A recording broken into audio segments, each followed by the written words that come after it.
Hey, what's going on? I hope you're doing well.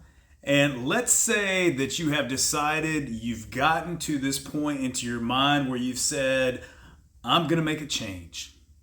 I'm going to make a change for the better. This is what I'm going to do. Let's say it's in regards to your health.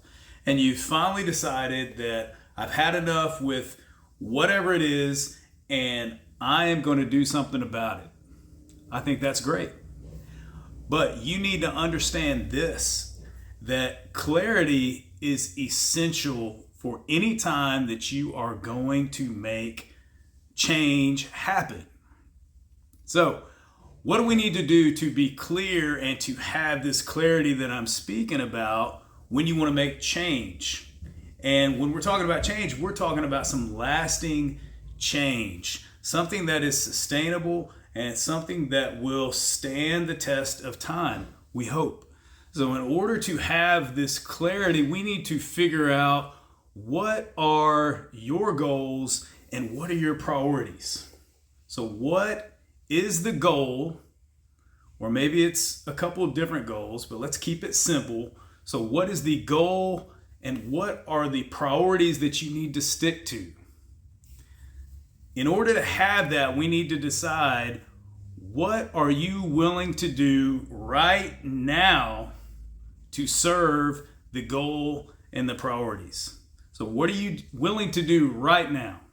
And you put that on paper and you discover, what are you willing to do? That's a big deal. What are you willing to do? This contract with yourself, you sign it, seal it, and you act upon it.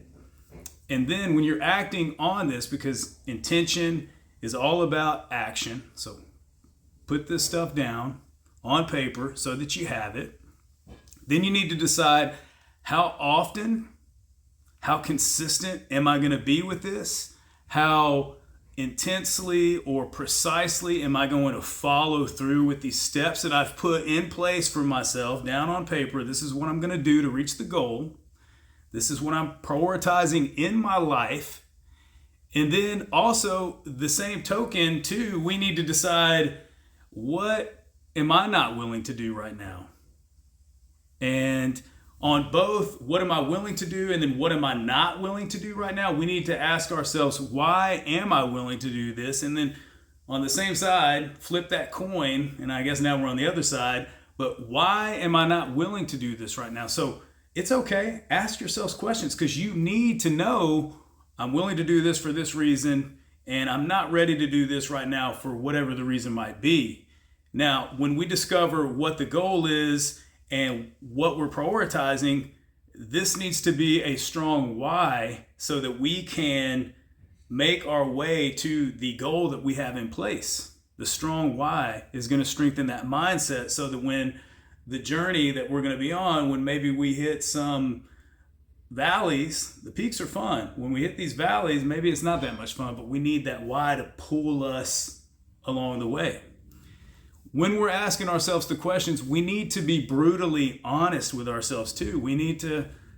There's no reason not to be honest with yourself, right? I mean, that's what I think. So be honest with yourself. Also, realistic is another thing that you need to be with the goal. Be realistic about it too. Hey, push yourself, stretch yourself a bit, but let's be realistic about it. On the brutal honesty aspect too, let's not forget to be compassionate with ourselves too. All right, I want you to be your strongest advocate. I want you to be your best friend along the way, but yet push yourself, hold yourself accountable, but let's be compassionate too. All right, so this is the criteria. This is what we need so that we can have that really strong clarity for the goal. Let's make it happen. Remember, clarity is essential for change. Plain and simple, baby. Let's go.